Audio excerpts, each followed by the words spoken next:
The number 2 team in the country, Hamilton Heights, brings in their 2 top 25 ballers for the program that's top tier in the country. They got their hands full with Whitehaven and Arlington, though, Friday and Saturday night. Take a look at this schedule and those players. Kennedy Chandler, Musa, Derek Fountain, Mook, Chandler Jackson. This is going to be good. Whitehaven and Christian Brothers, Briarcrest taking on Little Rock Hall. They were the state runners-up in the state of Arkansas. Lausanne's got Holly Springs and Derek Fountain. They are one of the best teams in Mississippi. South Haven, the highly touted program. They're coming in, and they got some ballers you want to take a look at. Arlington's boys and girls, New Albany, Lake Camoran, and Covington. You don't miss this one. We're at the house of the Arlington Tigers. They're going to welcome the Houston Mustangs. They've had a big-time season thus far, but can Arlington Tigers hold off the Mustangs? That's the big question. We've talked about January 10th and 11th, too, though, so you might want to keep your eyes open for the Ultimate South Showcase. That's this weekend, Friday and Saturday at Lausanne.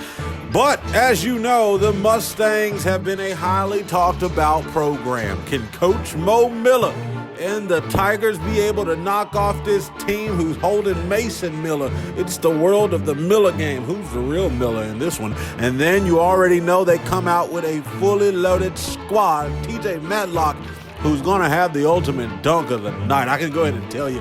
Just be looking for it. This Madlock kid is just one of the real deal problems in the city of Memphis. Keep your eyes open. Here's the handshakes right here, and then the student section for Arlington. Whoever said that Christian Brothers was the only school that can hold it down the right way in the student section. Take a look at Arlington getting crazy. And then starting off here in the game, a look down low to a easy lay-in, getting the big acclimated early on the offensive end. There he is down there. That's Javar Daniels getting the easy 2. And then next play down, an easy bucket right there. Philip Dotson playing big right now for the Arlington Tigers. But here comes Alden Applewhite. The lefty is lethal from mid-range, outside and inside the paint. So you're going to have a problem there. Look at Christopher McKnight. I told him to turn me up. And what did he do here early? Take it straight to the cup, finish tough, and 1 bucket. But I told you, Applewhite is a problem. Cook it up, put them on a stove, and put it on 225. Get your stirring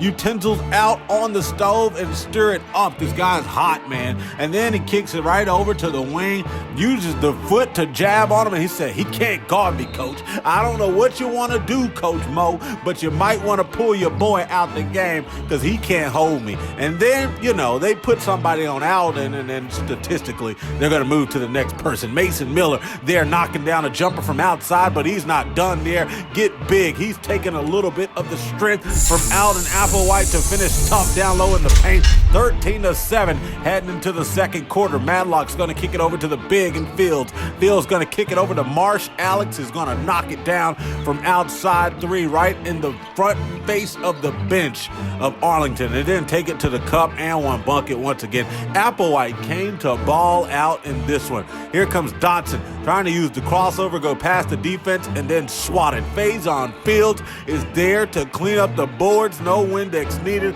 And it's like every time that I talk about Houston, Faison Fields plays a huge role inside the paint, blocking, getting rebounds, putting back buckets, easy points, always coming for Fields down low in the paint, and you need that if you want to win a game. There's a nice, easy bucket down low in the paint for Arlington. On the other side, though, pull up from outside. TJ Madlock showing you he has range. It's not the only thing he got, though. Here's a pull-up jumper for EJ. Ernest Smith Jr. had a big-time game last night. I think he finished the game with 25 points. I didn't take a look at the scorebook, but goodness gracious, they were telling me he scored 25, and I believe every bit of it. Had a big-time game. You'll see most of that in the second half if you stay tuned. Take to the cup by the big, finishing right over the iron. That's B.J. Thompson getting the bucket to go for the Tigers, and then swing over to the top. Matlock going to go around the defense, go up off the glass, an easy 2 to end the quarter. Matter of fact, to end the half. That's ended off the score. It's 30-15. Someone woke up on the right side of the bed this morning with a 15-point lead. We talked about it at the beginning of this game, but just take a look, take a snapshot, screenshot this schedule. It is going to be crazy this weekend. Don't you be the one hearing about it. Let's jump into the second half of this one. We come out 15-point lead for Houston. So Arlington's coming out, trying to click on all cylinders. EJ going to the cup. Smith's going to get an easy one to go off the glass. And then Applewhite going baseline to take flight. Oh my goodness, that would have been nasty. He would have looked like Ja Morant on there. I mean, you just get down and dirty, down low in the paint, just taking flight on the baseline like that. I mean, goodness, are you even 16? How old are you, young fella?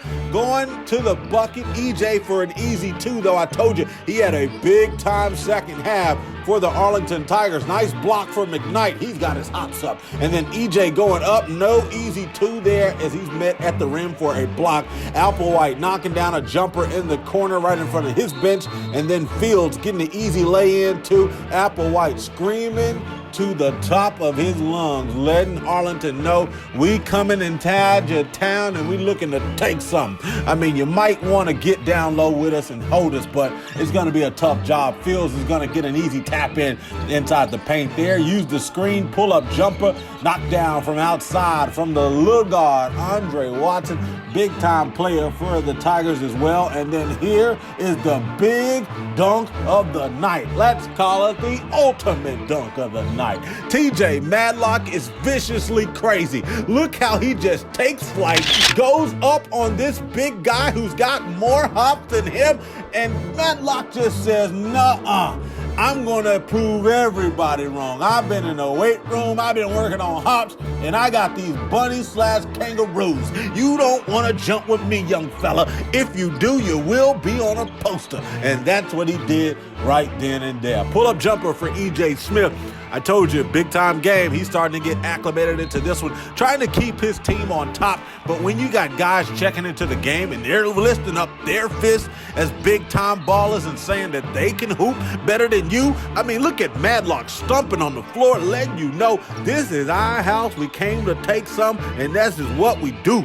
Kick over to the corner. That was missed. Rebound down low. Feed it off to the big. He goes up. It's blocked down low by Xander Yates. EJ is there to pull up the jumper short corner using the lefty. You know he's a lefty knockdown jumper. And then on the other side, swing over to the wing, going to the cup. Marsh met at the rim by the big. And then let's keep it going the right way. EJ once again, knockdown jumper. Boy, oh boy, wipe your nose and turn them down. You know what time it is. EJ Smith is going crazy right now. Madlock puts his hands out, says, who's going to guard me? I don't know who's going to stop me right now, coach. He turned around and looked at the bench at Coach Miller. It was like, coach, you might want to check somebody else in because they not getting the job done. A kick outside, though, EJ, the little freshman came to ball out. I told you, he hasn't had a big-time game like that this season, but I already knew he had it in him. He's a different type of baller. Take it to the cup, go up and off the glass for an easy two. Anthony Medlock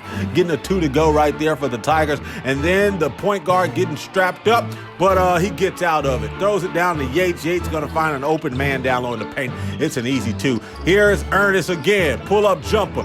Fading to the left, knocking down, using the left. I mean, this guy here is going to be something special. Even plays the passing lane right there on the defensive end. And then Arlington ends it off with a block. They're trying to change a couple things to open up the fourth and final quarter. But I tell you one thing, they're coming into the fourth quarter down by 15 once again. I mean, it was 30-15 to start off the second half, but 51-36 to start off the fourth quarter. Here is a easy put back by Fields, puts his fist and his weights up in the air, lets you know. Applewhite ends up almost losing the ball, comes up with the steal though, floats it right over the iron. It misses, tap back in by Fields.